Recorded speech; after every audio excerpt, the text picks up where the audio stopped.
favor, abra a sua Bíblia em Mateus capítulo 4, texto que tomarei por base para deixar uma mensagem para a minha vida e para a sua, nesta manhã. Quero, desde já, saudar você que está visitando a nossa igreja. Recebemos ali um casal querido, ele é irmão do Lindenberg, acompanhado da sua esposa. A gente vai fazer as apresentações formais logo mais, mas você que é visitante, receba o nosso abraço, receba nosso acolhimento nessa hora, que Deus abençoe vocês, viu? Mateus capítulo 4, a tentação de Jesus. Quero toda a sua atenção para a palavra que você vai receber nesta hora. Diz assim: a seguir ao batismo, foi Jesus levado pelo Espírito ao deserto para ser tentado pelo diabo. E depois de jejuar 40 dias e 40 noites, teve fome. Então o tentador, aproximando-se, lhe disse: se és filho de Deus, manda que estas pedras se transformem em pães. Jesus, porém, respondeu: está escrito, não só de pão viverá o homem, mas de toda palavra que sai da boca de Deus. Então o diabo levou à cidade santa, colocou-o sobre o pináculo do templo e lhe disse: se és filho de Deus, atira-te abaixo, porque está escrito, aos seus anjos dará ordens a teu respeito para que te guardem, e eles te sustentarão nas suas mãos para não tropeçares em alguma pedra. Respondeu-lhe Jesus: também está escrito, não tentarás o Senhor teu Deus. Levou-o ainda o diabo a um monte muito alto, mostrou-lhe todos os reinos do mundo e a glória deles. E lhe disse: tudo isso te darei, se prostrado me adorares. Então Jesus lhe ordenou: retira-te, Satanás, porque está escrito, ao Senhor teu Deus adorarás, e só a ele darás culto. Com isto o deixou o diabo, e eis que vieram anjos, e o serviram. Louvado seja o Senhor. Deixe-me dar uma passeada, primeiramente, no texto, e depois focar em um ponto, para deixar uma mensagem para você pensar comigo nesta manhã. Primeiro, notem algumas coisas. Jesus foi levado ao deserto pelo Espírito Santo para ser tentado pelo diabo. Era um teste. E que teste? Porque o diabo deve ter se concentrado bastante, deve ter se preparado para aquela tentação. Ele é especialista nisso, mas ele estaria diante do Filho de Deus. E ele sabia disso. Sempre soube. E sabe disso. Mas a forma como tentou a Jesus, que é um modelo de como também tenta aos servos de Deus, mostra que foi um momento de muita gravidade, de muita intensidade espiritual. Mas Jesus precisava passar por aquele teste, e depois de jejuar 40 dias, ele teve fome. Aí eu vou destacar alguns detalhes que eu observei na minha leitura pessoal. Primeiro detalhe: então, o tentador, que é o título, aproximando-se.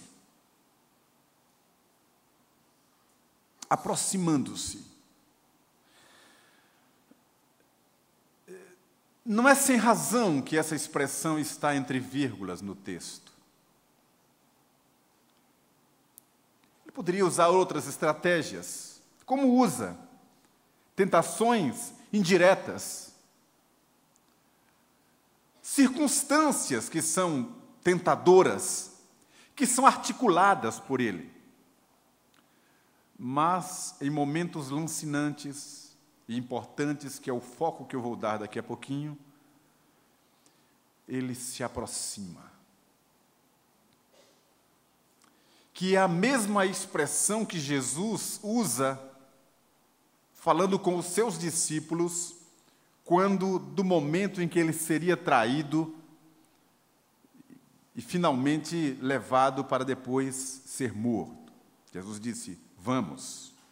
O tentador se aproxima.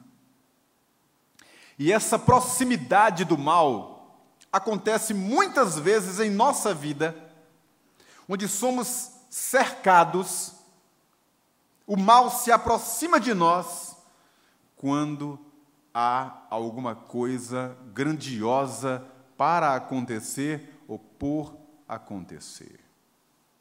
Então fique esperto desde já por essa única palavra, aproximando-se.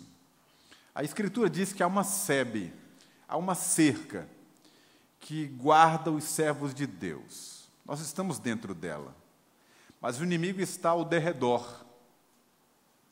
E derredor não é redor, é um pouco mais distante, mas ele vai se aproximando. E quando ele encontra espaço, ele de fato se aproxima e chega perto. E quantas vezes em nossa vida, em nossa caminhada, nós sentimos, de fato, o mal se aproximar. Então, guarde essa palavra só como uma referência, você vai entender já já por quê. Segundo detalhe que eu quero destacar. Notem a arma que Satanás gosta de usar para atingir os seus propósitos: a dúvida. 2 vezes nesse texto, ele coloca a expressão se. Se és filho de Deus, faça isso. 2ª vez, se és filho de Deus, faça aquilo. Ele sabia que Jesus era o Filho de Deus. Mas a arma dele é a dúvida. Que foi o que ele fez com Eva, lá no Éden. Semear a dúvida.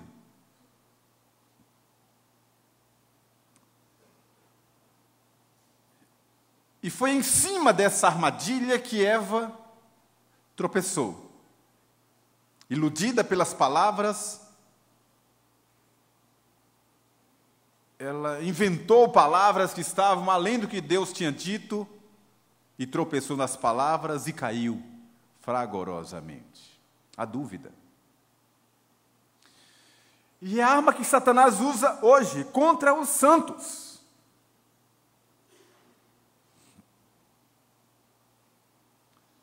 Porque é o caminho inverso do que fomos chamados para trilhar.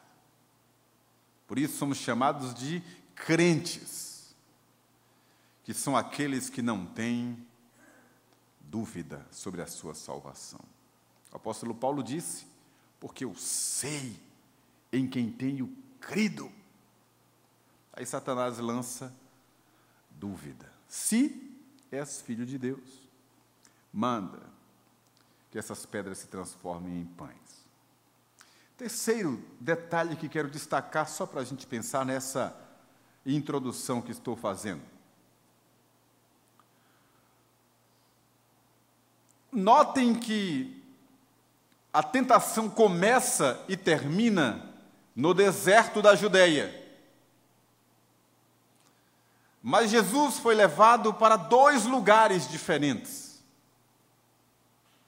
Ao pináculo do templo, lá na cúpula em Jerusalém, e a um alto monte, de onde pôde ver todos os reinos da terra. Ora, mas ele não saiu do deserto. Ele foi levado para o deserto para ser tentado. Essa tentação foi na mente, no campo das ideias. Isso quer dizer que, se foi assim com Jesus, é assim conosco também. Ele nos propõe, através de falas, de imagens,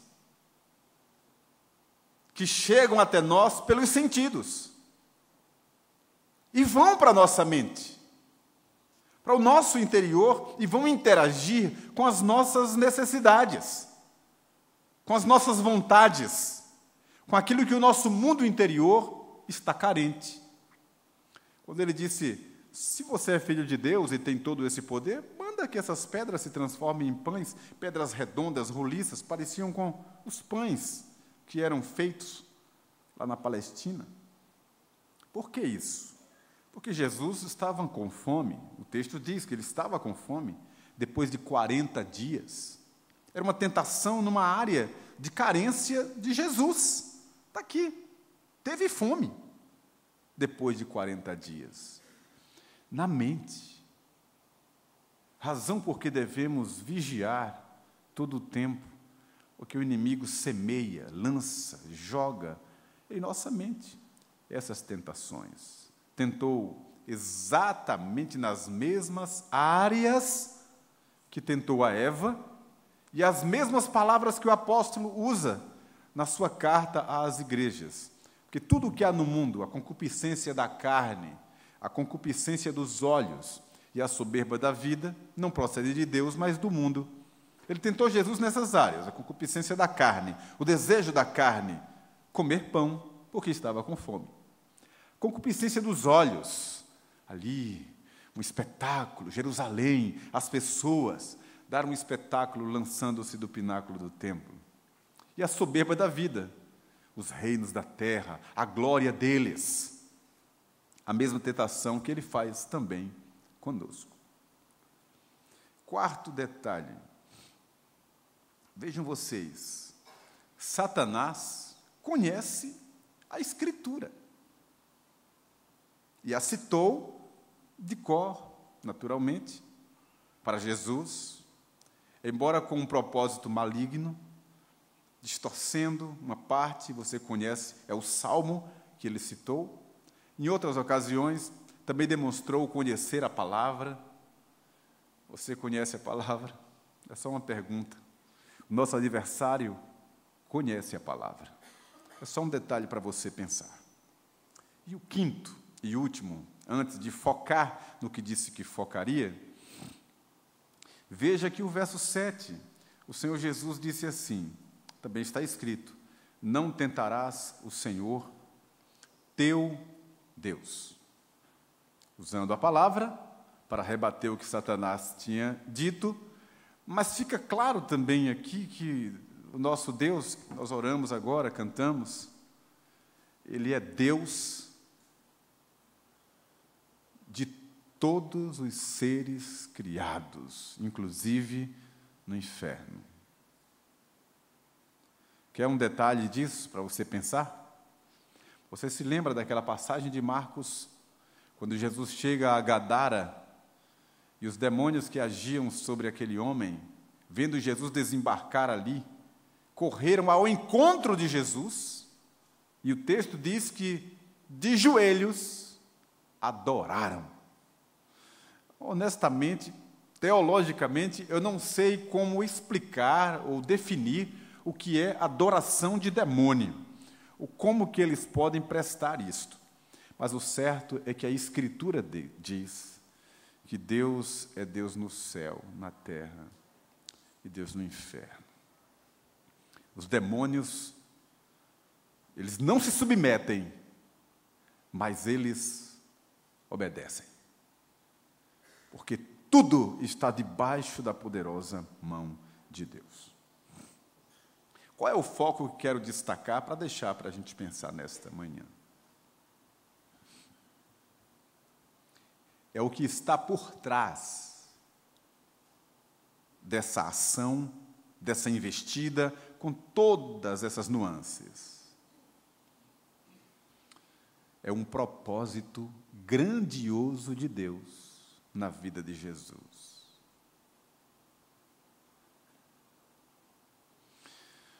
Isso quer dizer para mim que sempre que há um propósito grande em nossa vida,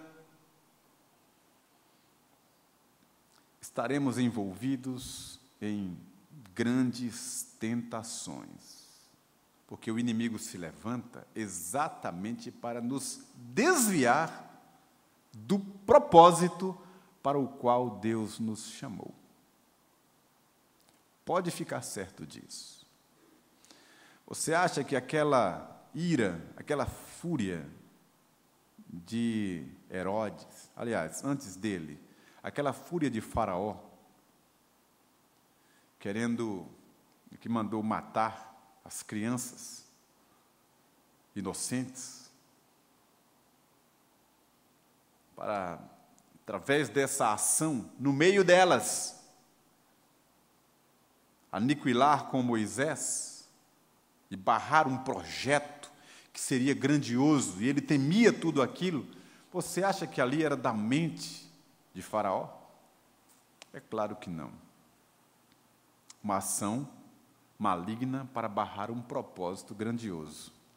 Só que veja como é que Deus faz. Deus usa a história e conduz a história de uma forma que os homens não sabem, Satanás não sabe o que Deus vai fazer, mas Deus cumpre o seu propósito grandioso. Aquela ideia de Herodes, de mandar matar os infantis, as crianças, de 2 anos para baixo, porque tinha ouvido falar, já havia rumores de que aquele que nasceria seria uma grande luz, e então, com medo, teve essa infeliz ideia de mandar matar as crianças para, no meio delas, matar aquele que seria o rei dos judeus, que era um propósito grandioso. Quem foi que colocou aquela ideia terrível na mente de Herodes? Certamente é Satanás que vai manipulando as coisas, usando pessoas para barrar um caminho que não é dele. Pode prestar atenção na Bíblia. Onde houver um propósito grandioso, existe uma tentação, existe uma ação maligna para barrar o caminho. Sabe por quê? Porque Deus tem um propósito grande na minha vida e na sua vida. O inimigo não se satisfaz. Ele vai tentar de todas as formas barrar o caminho. De todas as formas desfazer, atrapalhar, mudar o curso, desviar a nossa atenção, mudar os nossos projetos, alterar os sonhos para nos desviar do propósito. Então fique esperto, porque Deus nos chamou para algo grandioso. E eu quero finalizar essa reflexão com uma palavra que não está nesse texto, mas é uma palavra desta porção, que está em Lucas capítulo 4, a narrativa do mesmo episódio. Lucas capítulo 4 diz assim: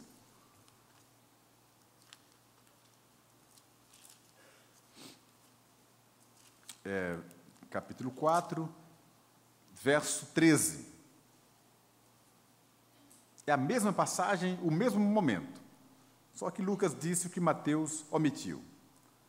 Passadas que foram as tentações, de toda sorte, apartou-se dele o diabo até momento oportuno.